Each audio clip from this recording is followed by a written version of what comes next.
Hello my friends, welcome back to the channel Ashish sir. आज के इस वीडियो में हम बात करने वाले हैं प्रॉफिट एंड लॉस अकाउंट। जैसा कि आप सभी को पता है, पार्टनर हमने sole proprietorship partner final account हमने स्टार्ट किया था, जिसके अंदर मैंने इंट्रोडक्शन लेक्चर लिया हुआ है, ट्रेडिंग अकाउंट का लेक्चर लिया हुआ है। तो आज के इस लेक्चर में हम प्रॉफिट एंड लॉस के क्या होता है, कैसे उसको बनाया जाएगा, क्या डेबिट है, क्या क्रेडिट है, कौन से आइटम्स उसमें रिकॉर्ड किए जाते हैं, वो सारी चीज़ों पर हम लोग डिटेल में डिस्कशन करने वाले हैं। तो मेक श्योर कि अगर आप अकाउंटेंसी के बेस को अच्छे से करना चाहते हो तो ये वीडियो आपके लिए बहुत ही ज़्यादा यूजफुल साबित होने वाला है। तो सबसे पहले हम लोग बात करेंगे यहाँ पर प्रॉफिट एंड लॉस अकाउंट की। अब profit and loss account actually होता क्या है, सबसे पहले आप लोगों को डिटेल में मैं एक्सप्लेन करने की कोशिश करता हूँ कि जब हम प्रॉफिट एंड लॉस अकाउंट की हम लोग बात करते हैं तो profit and loss account is a type of nominal account. सबसे पहले आप लोग याद रखो ये कौन सा अकाउंट है, नॉमिनल अकाउंट है। जब हम किसी भी अकाउंट को नॉमिनल अकाउंट कहते हैं तो इसका मतलब होता है कि उसके अंदर कुछ एक्सपेंसेस आएंगे और कुछ इनकम्स को दिखाया जाएगा। तो जो एक्सपेंसेस होंगे उसको हम डेबिट करेंगे और जो इनकम होगी उसे हम क्रेडिट करेंगे। मतलब profit and loss account is a nominal account जिसके अंदर debit all expenses and losses, credit all income and gains. तो जो एक्सपेंस एंड लॉस होगा वो हमारा डेबिट साइड में जाएगा और जो इनकम और गेन होगा वो हमारा क्रेडिट साइड में जाने वाला है। इसका मतलब हम किसी भी तरीके के एक्सपेंस को डेबिट में लिखेंगे, किसी भी तरीके की इनकम को हम क्रेडिट में लिखेंगे। अब याद रखो इसमें कौन कौन से इनकम्स या कौन कौन से एक्सपेंडिचर आ सकते हैं। तो सबसे पहला एक्सपेंडिचर आपका आएगा office and administration expense. Sir ये क्या होता है ऑफिस एंड एडमिनिस्ट्रेशन एक्सपेंस? मतलब क्या, आपका ऑफिस का रेंट, आपकी ऑफिस की इलेक्ट्रिसिटी, आपके ऑफिस में इस्तेमाल किए जाने वाले असेट का डेप्रिसिएशन, ये ऑफिस एंड एडमिनिस्ट्रेशन है। आपके ऑफिस में काम करने वाले एम्प्लॉय की सैलरी, आपके ऑफिस में लगने वाला प्रिंटिंग एंड स्टेशनरी, आपके ऑफिस में लगने वाला स्वीपर की सैलरी, आपके ऑफिस में लगने वाले इलेक्ट्रिसिटी, आपके ऑफिस में लगने वाला एसी मेंटेनेंस चार्जेस, आपके ऑफिस में लगने वाले कंप्यूटर का डेप्रिसिएशन, आपके ऑफिस में लगने वाले एयर कंडीशन का डेप्रिसिएशन, आपके ऑफिस में लगने वाले किसी भी तरीके के असेट्स का डेप्रिसिएशन, आपके ऑफिस में लगने वाले एम्प्लॉय से लेके चपरासी से लेके बड़े बाबू सबकी सैलरी, सबके का मिसलेनियस एक्सपेंडिचर जो भी होगा वो ऑफिस में आएगा। ठीक है। दूसरा तरीका खर्चा इसमें रिकॉर्ड करेंगे हम selling and distribution. Selling and distribution expense मतलब सेल करने के लिए मैंने एक एजेंट को अपॉइंट किया, उसका कमीशन। सेल करने के लिए मैंने सेल्समैन अपॉइंट किया जो घर घर जाके बेच रहा है, उसकी सैलरी। सेल्स मैंने एडवर्टाइजमेंट कराया, मैंने फ्री में कुछ बांट दिया, सैम्पलिंग के तौर पे मैंने कुछ बांट दिया, मैंने एग्जीबिशन रख लिया, मैंने ट्रेड फेयर रखा, मेरे कुछ एक्सपेंसेस है, बेचने के लिए मैंने कुछ खर्चा कर दिया है, या मैंने कैरिज आउटवर्ड सामान को डिलीवरी करने के लिए डिलीवरी वैन रखा है, उसका डेप्रिसिएशन, डिलीवरी मैन की सैलरी। तो ये सारे जो एक्सपेंसेस है जो डिस्ट्रीब्यूशन के लिए काम आते हैं वो एक्सपेंसेस भी आप प्रॉफिट एंड लॉस में रिकॉर्ड करोगे। उसके अलावा आपका फाइनेंशियल एक्सपेंस। फाइनेंशियल एक्सपेंस मतलब क्या, मैंने बैंक से लोन लिया, उसको मुझे इंटरेस्ट पे करना है, मैंने किसी से लोन लिया है, मुझे उसे इंटरेस्ट पे करना है, मेरा अकाउंट बैंक में है, बैंक की चार्जेस आएंगे, ये सारे फाइनेंशियल एक्सपेंसेस हो जाएंगे। ठीक है। इसके अलावा किसी भी तरीके के असेट्स का जब डेप्रिसिएशन बोलेंगे तो वो डेप्रिसिएशन वाला पार्ट भी प्रॉफिट एंड लॉस के अंदर आ जाने वाला है। अब सबसे बड़ी कि सर हम प्रॉफिट एंड लॉस अकाउंट क्यों बनाते हैं, तो प्रॉफिट एंड लॉस अकाउंट क्यों बनाते हैं? In order to find out net profit और नेट लॉस। हम क्यों बनाते हैं? ताकि हमें नेट प्रॉफिट या नेट लॉस मिलना चाहिए। ठीक है, फिर से बताता हूं, प्रॉफिट एंड लॉस अकाउंट कौन सा अकाउंट है? नॉमिनल अकाउंट है। नॉमिनल अकाउंट बोला मतलब all the expenses and losses is on debit side, all the income and gains on credit side. तो जो भी एक्सपेंसेस हो, चाहे ऑफिस से रिलेटेड हो, एडमिनिस्ट्रेशन से रिलेटेड हो, सेलिंग, डिस्ट्रीब्यूशन, फाइनेंशियल, डेप्रिसिएशन से रिलेटेड आइटम कहां पर आएंगे? डेबिट साइड में आएंगे। सर क्रेडिट में क्या आएगा? Dividend received, rent received, commission received, यानी जो रिसीव वाला पार्ट है वो कहाँ पर आ जाएगा? आपका क्रेडिट, दैट इज इनकम वाले पार्ट में आएगा। ये सब करने के बाद हमें क्या मिलता है? नेट प्रॉफिट या नेट लॉस मिलेगा। आप लोगों को याद होगा कि मैंने आपको पिछले वाले वीडियो में मैंने बताया था ट्रेडिंग अकाउंट। तो जब हम लोग ट्रेडिंग अकाउंट बनाते हैं तो ट्रेडिंग अकाउंट बनाने का मेन मकसद क्या होता है, ग्रॉस प्रॉफिट और ग्रॉस लॉस बनाना। तो ग्रॉस प्रॉफिट और ग्रॉस लॉस बनाने के बाद वो प्रॉफिट और लॉस में शिफ्ट भी किया जाता है, ठीक है। मतलब ट्रेडिंग अकाउंट का जो भी बैलेंसिंग फिगर होगा वो ऑटोमेटिकली किस में चला जाएगा, प्रॉफिट एंड लॉस अकाउंट, और प्रॉफिट एंड लॉस वहां से शुरुआत लेने वाला है। Understood sir. अब प्रॉफिट और लॉस अकाउंट कब बनाया जाता है, तो ये भी आपको बनाया जाएगा ईयर एंड में। कब बनाया जाता है, ये भी ईयर एंड, यानी साल खत्म होने के बाद हम प्रॉफिट एंड लॉस अकाउंट बनाते हैं। अंडरस्टूड। आई होप आपको प्रॉफिट एंड लॉस अकाउंट में कोई भी दिक्कत नहीं आएगी। ये जितने भी एक्सपेंसेस की हम बात कर रहे हैं ना, ये जितने भी एक्सपेंस है, ये सारे के सारे एक्सपेंसेस कौन से एक्सपेंस है, इनडायरेक्ट एक्सपेंस या इनडायरेक्ट इनकम। ये बिजनेस के लिए इनडायरेक्ट तरीके से आते हैं, इसीलिए आई होप आपको इस चार्ट में, इस पर्टिकुलर कॉन्सेप्ट में कोई भी दिक्कत नहीं आएगी। ना कम टू स्पेसिमेन पे आ जाओ। अब स्पेसिमेन में सबसे पहले क्या है, सबसे पहले है ग्रॉस लॉस या gross profit. As you know trading account में ग्रॉस प्रॉफिट डेबिट साइड आता था, तो डेबिट की पोस्टिंग किधर होगी, क्रेडिट में, और ग्रॉस लॉस क्रेडिट में आता था, तो उसकी पोस्टिंग किधर होगी, डेबिट में। तो सबसे पहले ब्रॉट डाउन। सर क्या किसी सम में ग्रॉस प्रॉफिट और ग्रॉस लॉस दोनों दिया होगा, द आंसर इज नो, दोनों में से कोई एक दिया होता है, ठीक है। उसके अलावा सैलरी एंड वेजेस। अभी क्वेश्चन में कभी कभी सैलरी एंड वेजेस बोलता है, तो किसी किसी क्वेश्चन में वेजेस एंड सैलरी बोलेगा। तो पहला वर्ड देखो, सैलरी दिया है तो प्रॉफिट और लॉस में जाएगा, वेजेस दिया है तो ट्रेडिंग अकाउंट में देगा। अगर पहला वर्ड के ऊपर डिपेंड है, सिर्फ सैलरी है पीएनएल डेबिट में, सिर्फ वेजेस है ट्रेडिंग अकाउंट डेबिट में। सैलरी वेजेस दोनों दिया है, मतलब साथ में, जैसे यहाँ पर देखो सैलरी एंड वेजेस साथ में दिया है, तो पहला वर्ड क्या है, सैलरी, तो प्रॉफिट और लॉस में जाओ। अगर पहला वर्ड वेजेस हो जाए तो ट्रेडिंग अकाउंट में जाएगा। रेंट, रेट्स एंड टैक्सेस, ये किससे रिलेटेड है, ऑफिस से रिलेटेड है, इसलिए ये डेबिट में आया। अगर ऐसा होता फैक्ट्री रेंट तो ट्रेडिंग में जाता।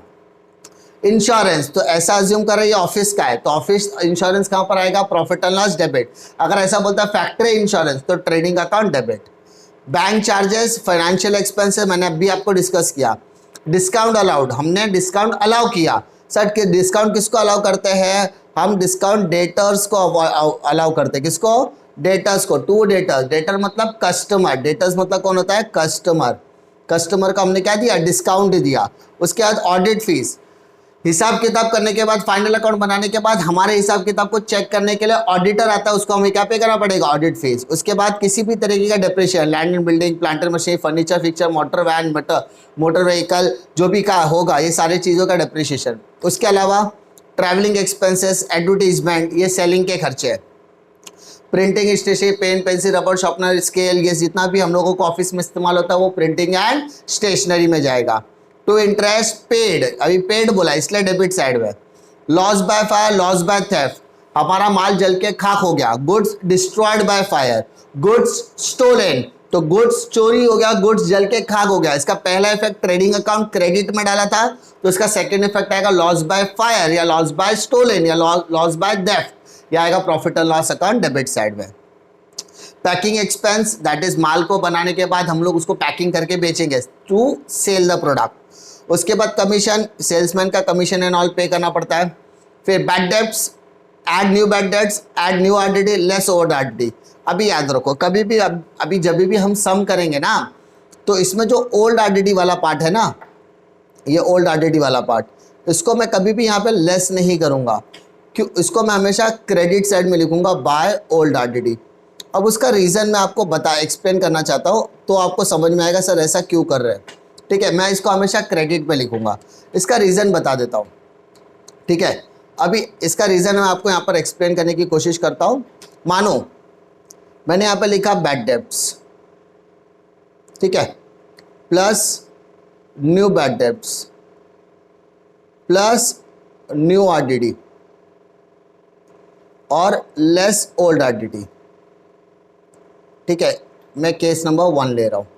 मानो बैड डेट्स मेरा 1000 है, न्यू बैड डेट्स मेरा 1000 है, न्यू आरडीडी मेरा 1000 है एंड ओल्ड आरडीडी मेरा 2000 है। तो देखो कितना आएगा, 1 + 1 + 1 3000, 3 - 2, तो आंसर मेरा कितना आएगा, 1000 बाहर आया। ये पहला केस है, इसमें कोई दिक्कत आ रही है क्या, नहीं आ रही है। लेकिन क्या होता पता है, कभी कभी बैड डेट्स मेरा 1000, न्यू बैड डेट्स मेरा 1000, न्यू आरडीडी मेरा 1000, बट ओल्ड बैड डेट्स मेरा 4000 है। तो 1113 3 माइनस 4 है तो -1000 आ रहा है ना। इन दैट केस हमें अकाउंटेंसी में क्या करने कहता है कि अगर आपका कोई भी अमाउंट नेगेटिव आ रहा है तो आपको उसका रिवर्सल एंट्री पास करना पड़ेगा। क्या पास करने का बेटा? रिवर्सल। रिवर्सल पीछे उल्टा एंट्री पास करना पड़ेगा। तो कैसे पास करना है? तो पहले आप लोग यहां पर देखो, उल्टा जाओ। पहला क्या है? ओल्ड आरडीडी, फिर यहाँ पे ऐड न्यू आरडीडी है ना, तो less new RDD, new RDD, फिर न्यू बैड डेट्स है तो न्यू बैड डेट्स, और फिर बैड डेट्स वाला माइनस करो। तो या 4 1 1 1 तो आंसर 1 आएगा। तो इस तरीके का एंट्री आपको पास करना पड़ता है। तो अभी देखो, वैसे भी अपने को बहुत मुश्किल से तो अकाउंट समझ में आता है, उसमें अपन जितना चेंजेस करेंगे कि रिवर्सल एंट्री भी पास करना पड़े, 4 लाइन मेरा वेस्ट भी हो गया, एफर्ट भी वेस्ट हो गया। To save that time, to save that concept, हम क्या करते हैं? हम ओल्ड आइडेंटिटी वाला पार्ट क्रेडिट में लिखते हैं, तो उससे हमको मगजमारी करने का जरूरत पड़ता ही नहीं। क्यों? डेबिट वाला डेबिट साइड, क्रेडिट वाला क्रेडिट साइड, डेबिट वाला डेबिट साइड, क्रेडिट वाला क्रेडिट साइड, दैट्स इट। कुछ करने की जरूरत नहीं है। ओल्ड आइडेंटिटी क्रेडिट में लिखूंगा, ना तो रिवर्सल एंट्री का टेंशन, ना ही प्लस माइनस में गलती होने के चांसेस है। ठीक है, आई होप इसमें आपको कोई दिक्कत नहीं होगी। अब आ जाओ क्रेडिट साइड। यहाँ पे देखो क्या दिया है? Received, rent received, commission receive. अगर ये पेड होता, रेंट पेड, कमीशन पेड, तो डेबिट में आता, रिसीव बोला इसलिए क्रेडिट में आएगा। इंटरेस्ट और इन्वेस्टमेंट, मैंने इन्वेस्टमेंट किया, सपोज मैंने 10,000 रुपया किसी कंपनी में पैसा लगा दिया, इन्वेस्टमेंट किया, चाहे वो शेयर्स में हो या डिबेंचर, उसका मुझे इंटरेस्ट मिल रहा है ना, credit side. Interest on deposit, same पैसा मिल रहा है। मिसलेनियस इनकम मतलब पैसा मिल रहा है, कहाँ से मिल रहा है नहीं मालूम, लेकिन अदर इनकम हो गया। Discount received, income. अरे ये सब करने के बाद आपको मिलता क्या है? ये सब करने के बाद या तो आपको नेट लॉस मिलेगा, या तो आपको क्या मिलेगा? नेट प्रॉफिट मिलेगा। नेट प्रॉफिट और नेट लॉस, अभी हम लोगों को पता है नेट प्रॉफिट कैसे निकालते हैं हम लोग। पहले चेक करने का, डेबिट बढ़ा कि क्रेडिट बढ़ा, डेबिट बढ़ा कि क्रेडिट बढ़ा, डेबिट बढ़ा कि क्रेडिट। अगर क्रेडिट बढ़ा है तो क्रेडिट माइनस डेबिट। और नेट लॉस कैसे मिलेगा? Debit minus credit. इसका मतलब आपका डेबिट साइड बढ़ा है as compare to credit side. Difficulty? I hope आपको प्रॉफिट और लॉस में कोई दिक्कत नहीं आएगी। अब हम लोग यहां पर बात करेंगे एक छोटे से सम्स के, जिसके अंदर क्या कहा गया है कि राजू एंड सन्स का सम है, you are required to prepare trading account and profit and loss account. आपको ट्रेडिंग भी बनाना है और आपको प्रॉफिट एंड लॉस भी बनाना है। कैसे बनाना है? देखो ध्यान से, सबसे पहले मार्किंग करके लेते हैं हम लोग। ठीक है, wages, trading account debit side, purchases, trading account debit side, carriage inward, trading account debit side, carriage outward होता तो profit and loss account debit side आता था। सेल्स रिटर्न, तो सेल से क्या करेंगे? Minus. Opening stock, trading account debit side, opening stock debit में तो क्लोजिंग स्टॉक क्रेडिट में। Salary, profit and loss account debit side. Royalty, trading account debit side. Rent, rates and taxes, ऐसा बोला है कि ऑफिस का कि फैक्ट्री का? नहीं, तो उसको प्रॉफिट एंड लॉस ऑफिस समझ के डालने का। Bad debts, profit and loss account debit side. Carriage outward, तो प्रॉफिट और loss account debit side. Printing and stationery, office का खर्चा है, प्रॉफिट और loss debit side. Advertisement, profit और loss debit side. Discount allowed, profit और loss credit debit side. Insurance, profit और loss debit side. Factory rent, rent क्या बोला? Factory का, फैक्ट्री बोले तो trading, trading account debit. Commission paid, profit और loss debit. I hope आपको इसमें डेबिट में कोई दिक्कत नहीं आएगी। परचेस रिटर्न, तो परचेस रिटर्न किससे माइनस करना है? लेस फ्रॉम परचेस, परचेस से माइनस करो। Sales, trading account credit. Commission receive, profit और loss credit. Rent receive, profit और loss credit. Discount receive, profit और लॉस क्रेडिट। सिंपल। अब आपको यहाँ पर एक एडजस्टमेंट दिया है। एडजस्टमेंट का मतलब क्या होता है? एडजस्टमेंट का मतलब क्या होता है? एडिशनल इंफॉर्मेशन, मैंने आपको बताया था। अब एडिशनल इन्फॉर्मेशन के 2 इफेक्ट्स आते हैं। ठीक है, हमेशा मैंने बताया था। फिलहाल हम लोगों को सिर्फ ट्रेडिंग और P&L बनाना है, इसलिए हम लोग सिर्फ एक इफेक्ट पे बात करेंगे। Closing stock, opening stock debit side, तो क्लोजिंग स्टॉक कहाँ आएगा? क्रेडिट। सर किसका credit? Trading account credit, trading account credit, trading account credit. समझ में आ रही बात? देखो अभी तक कुछ भी मगजमारी हुआ क्या इसमें? सम नहीं, इसमें कुछ भी अभी तक दिया नहीं है। देखो पोस्टिंग बरोबर हुआ है क्या? ओपनिंग स्टॉक डेबिट में, क्लोजिंग स्टॉक क्रेडिट में। Purchase minus purchase return, sales minus sales return. देखो यहाँ पे प्लस माइनस का सिंबल था ना, इसलिए इसको हमने कौन से कॉलम में लिखा, इनर कॉलम में। कौन से कॉलम में, इनर। ट्रेडिंग वाला आइटम सब देखो, ट्रेडिंग का आइटम ट्रेडिंग में ही है, यस सर। उसके बाद प्रॉफिट एंड लॉस के आइटम की तरफ बढ़ते हैं। देखो salary, advertisement, discount, rent, insurance, bad debts, carriage, commission, printing, stationery. Credit में कमीशन, रेंट और डिस्काउंट। डेबिट वाला डेबिट में, क्रेडिट वाला क्रेडिट में, डेबिट वाला डेबिट में, क्रेडिट वाला क्रेडिट में। नो एडजस्टमेंट, कोई भी एडजस्टमेंट दिया नहीं है एक्सेप्ट क्लोजिंग स्टॉक, ठीक है। तो उसकी इफेक्ट। अब इसका टोटलिंग कैसे करेंगे बेटा, आप लोग देखो। अगर यहाँ पे देखो दोनों को टोटल करता हूँ मैं, 148 100, तो देखो यहाँ पर टोटल कर रहा हूँ, 50 लास्ट में, 9 लास्ट में, 8 + 6 14, कैरी 1, 14 + 1 15, 15 + 5 20, तो 2,04,950 आ गया।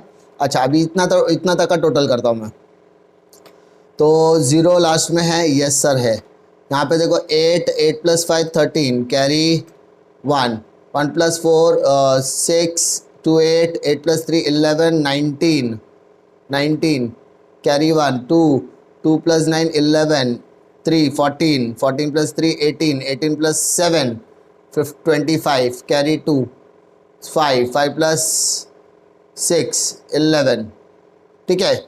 मतलब इसका था क्रेडिट साइड बड़ा है, क्रेडिट बड़ा, तो 2,04,950 में से इसको माइनस करो। 0 5 - 3 2, 9 - 9 0, 14 - 5 9, 19 - 11 8, तो आपका आंसर आएगा 89,020। अच्छा इसको क्या बोलेंगे, ग्रॉस प्रॉफिट। ये कहाँ पर ट्रांसफर होगा सर, ये ट्रांसफर होगा प्रॉफिट एंड लॉस अकाउंट में। देखो यहाँ पर दिख रहा है प्रॉफिट एंड लॉस अकाउंट में 89,020, यस हो गया। अब आपको ये चारों को टोटल करना है, तो टोटल करो। देखो 0 है, 22 है, फिर इधर 6 नीचे दिख रहा है, यस। 9 + 8 17, 17 + 11 28, कैरी 2, 10 + 1 11, ठीक है। चेक करो एक बार, 0 26 20, 9 8 17 17 और 9 17 हाँ 13 है, सॉरी 120 आएगा, 120। अभी यहाँ पे इतना टोटल करो नेट प्रॉफिट के पहले तक का, क्योंकि अपन को नेट प्रॉफिट ही निकालना है। देखो लास्ट में 0 है, यस सर 0 है। फिर सेकेंड वाले में 2 8 10, 10 + 5 15, 15 + 2 17, कैरी 1, 5 5 + 5 10, 10 + 6 16, है ना। 16 + 7 23, 23 + 5 28, 28 + 7 35, 35 + 8 43, 43 + 7 47, कैरी 4 4 11 11 12 20 22 27 28 29 30 33 33 का 3 कैरी, 3 + 1 4 5 6 63। तो इसका था क्रेडिट बड़ा है, तो 1,26,20 में से माइनस करो 0। 12 में से 7 गया 5, 15 में से 7 गया 8, 9 में से 3 गया 6 और 11 में 6 गया 5, तो 56,850 आपका आ गया नेट प्रॉफिट। That's it. समझा, टोटलिंग करना आपके लिए आसान है, खाली प्लस माइनस का काम है। आई होप आपको प्रॉफिट और लॉस में कोई दिक्कत नहीं आई होगी, ठीक है। अभी हम लोग प्रॉफिट और लॉस एक बार रिवाइज कर लेते हैं फटाफट। क्या था, मैंने क्या क्या सिखाया था, प्रॉफिट और लॉस के अंदर क्या क्या चीज़ें सिखाई थी, सारे के सारे आइटम्स एक बार आप लोग रीड आउट करना पेज नंबर के साथ, आपको मालूम है, ठीक है। एक फटाफट इस पर क्विक रिकैप डालते हैं। प्रॉफिट और लॉस अकाउंट क्या होता है, प्रॉफिट और लॉस अकाउंट एक नॉमिनल अकाउंट होता है जिसके अंदर सारे एक्सपेंसेस और इनकम रिकॉर्ड करते हैं, लेकिन इन एक्सपेंसेस को हम कौन सा इनकम बोलेंगे, कौन सा बोलेंगे, इनडायरेक्ट एक्सपेंसेस बोलेंगे। क्या बोलेंगे, इनडायरेक्ट एक्सपेंस, क्योंकि ये डायरेक्टली प्रोडक्शन को रिलेट नहीं करते। अब यहाँ पे इनडायरेक्ट एक्सपेंस या इनडायरेक्ट इनकम की जब हम लोग बात करते हैं तो यहाँ पे 4 चीज़ों का समावेश होगा। ऑफिस के खर्चे भी आएंगे, एडमिनिस्ट्रेशन के खर्चे भी आएंगे, सेलिंग और डिस्ट्रीब्यूशन के खर्चे भी आएंगे, फाइनेंशियल एक्सपेंसेस भी आएंगे, साथ ही साथ डेप्रिसिएशन वाला पार्ट भी आएगा। और ये सब कुछ करने के बाद आपको क्या मिलने वाला है, आपको मिलने वाला है नेट प्रॉफिट या नेट लॉस। अब ये जो नेट प्रॉफिट नेट लॉस कब निकालने के लिए आपको ट्रेडिंग अकाउंट के ग्रॉस प्रॉफिट ग्रॉस लॉस को भी मर्ज करना पड़ेगा। मतलब ट्रेडिंग अकाउंट का gross profit gross loss transfer होगा पीएनएल में, और पीएनएल अकाउंट सारी चीजें करने के बाद आपको नेट प्रॉफिट या नेट लॉस मिलने वाला है। तो सर क्या ये नेट प्रॉफिट नेट लॉस भी कहीं पर जाएगा? यस, ये जाएगा आपका कैपिटल अकाउंट में। कहां जाता है? कैपिटल अकाउंट में। अगर आप कैपिटल अकाउंट का लेजर बनाते हो तो कहां जाएगा? क्रेडिट साइड प्रॉफिट और डेबिट साइड लॉस। क्लियर? और अगर आप नहीं बनाते तो नेट प्रॉफिट को प्लस करने का, लॉस को माइनस करने का। ठीक है, अगर आप अकाउंट बना रहे हो, कैपिटल अकाउंट का लेजर बना रहे हो, तो आप इस तरीके से करोगे। और अगर आप कैपिटल अकाउंट का लेजर नहीं बना रहे हो तो बैलेंस शीट में जाकर आप कैपिटल के साथ इसका ऐसा ट्रीटमेंट करने वाले हो। आई होप आपको इसमें कोई दिक्कत नहीं आएगी। उम्मीद करता हूं कि आपको इस लेक्चर में कोई भी डिफिकल्टी नहीं होगी। अगर कोई भी डिफिकल्टी आती है तो आप कमेंट सेक्शन में अपना कमेंट ड्रॉप कर सकते हैं। मिलता हूं मैं आपको अगले वीडियो में एक और नई लेक्चर वीडियो के साथ। तब तक के लिए जय हिंद।